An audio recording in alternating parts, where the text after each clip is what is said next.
सेबी की चेयरपर्सन जब वो मेंबर थी, होल टाइम मेंबर थी, 2017 से 2024 के बीच में रेगुलर इनकम आईसीआईसीआई बैंक से ले रही थी 16 करोड़ 80 लाख।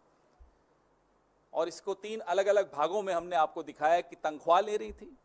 आप सेबी की होल टाइम मेंबर हैं, आप आईसीआईसीआई से तनख्वाह क्यों ले रही थी, हम ये जानना चाहते हैं।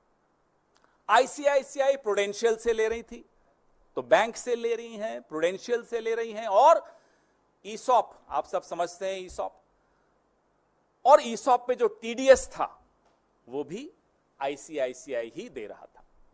आप लोगों में से कई लोग शतरंज खेलना जानते होंगे। शतरंज में एक बोर्ड होता है, बोर्ड पे हम कुछ प्यादे रखते हैं, एक का नाम कर देते हैं बादशाह, एक को कहते हैं वजीर, घोड़ा, हाथी, होते ये सब मोहरे हैं। इनकी अपनी कोई ताकत नहीं होती। भले नाम बादशाह है, वो बादशाह होता नहीं है। भले रानी है, वो रानी होती नहीं है। अगर रानी खुद तय कर ले कि मुझे मूव करना है, वो नहीं कर पाएगी। एक शतरंज का खेल चल रहा है इस देश में। अभी हम लगातार पिछले कई सालों से अलग अलग मोहरों की बात कर रहे हैं।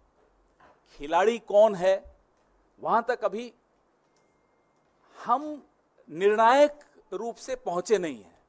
We have not been able to decisively arrive at who is playing this chess.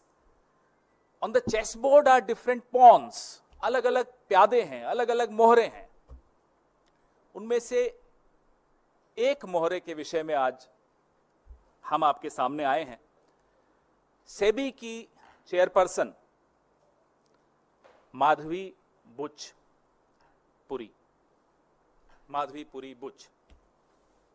ये 5 अप्रैल 2017 से 4 अक्टूबर 2021 तक, नेक्स्ट स्लाइड,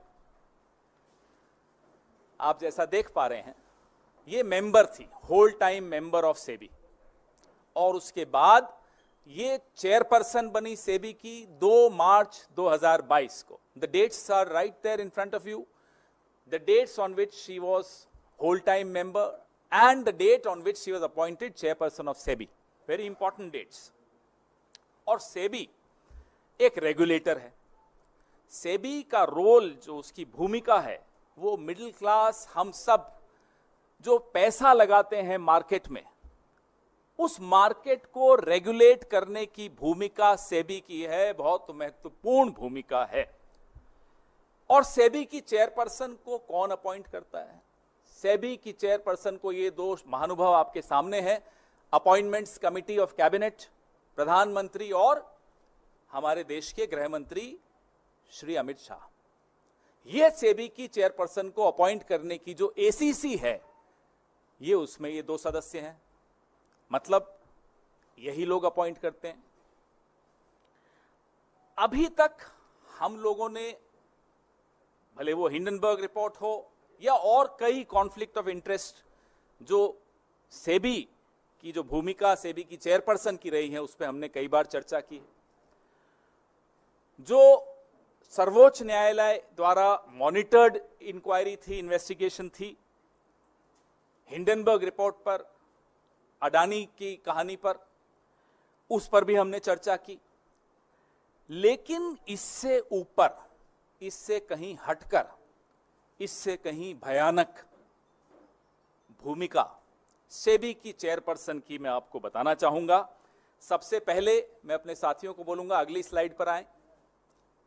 यह पहली इरेगुलरिटी, यह पहला गैर कानूनी काम। आप सब तनख्वाह लेते हैं, मुझे लगता है एक ही जगह से लेते होंगे। अगर आप अपनी चैनल से, आप टाइम्स नाउ में हैं, अगर आप टाइम्स नाउ से सैलरी लेते हैं तो हिंदुस्तान टाइम्स से तो नहीं लेते होंगे साथ साथ। कांग्रेस पार्टी से तो बिल्कुल नहीं लेते हैं, हम जानते हैं नहीं लेते। लेकिन सेबी की चेयरपर्सन जब वो मेंबर थी, होल टाइम मेंबर थी, 2017 से 2024 के बीच में रेगुलर इनकम आईसीआईसीआई बैंक से ले रही थी 16 करोड़ 80 लाख। और इसको 3 अलग अलग भागों में हमने आपको दिखाया कि तनख्वाह ले रही थी। आप सेबी की होल टाइम मेंबर हैं, आप आईसीआईसीआई से तनख्वाह क्यों ले रही थी, हम ये जानना चाहते हैं। आईसीआईसीआई प्रूडेंशियल से ले रही थी, तो बैंक से ले रही हैं, प्रूडेंशियल से ले रही हैं, और ईसॉप आप सब समझते हैं, ईसॉप, और ईसॉप पे जो टीडीएस था वो भी आईसीआईसीआई ही दे रहा था। आईसीआईसीआई बैंक एक महत्वपूर्ण बैंक, सेबी की चेयरपर्सन एक महत्वपूर्ण रेगुलेटरी बॉडी की सबसे ऊंचे पद पर बैठी व्यक्ति, अधिकारी, तनख्वाह ले रही हैं एक और जगह से। Next slide. ये सीधे सीधे सेक्शन 54, सेक्शन 54 ऑफ सेबी, जो एम्प्लॉइज सर्विस रेगुलेशन 2001, मैं इसका एनेक्सर आपको दिखाऊंगा, उसका वायलेशन है। सीधे सीधे ऑफिस ऑफ प्रॉफिट का मामला है, सीधा। इसमें अगर किसी में थोड़ी सी भी अगर लिहाज, शर्म, लज्जा कुछ हो, वो इस्तीफा देगा, 1 मिनट नहीं रुकेगा इस एक्सपोजर के बाद। आप मार्केट के रेगुलेटर हैं, आप चेयरपर्सन हैं, आप आईसीआईसीआई बैंक से तनख्वाह ले रही हैं, आईसीआईसीआई प्रूडेंशियल से तनख्वाह ले रही हैं, कैसे ले सकती?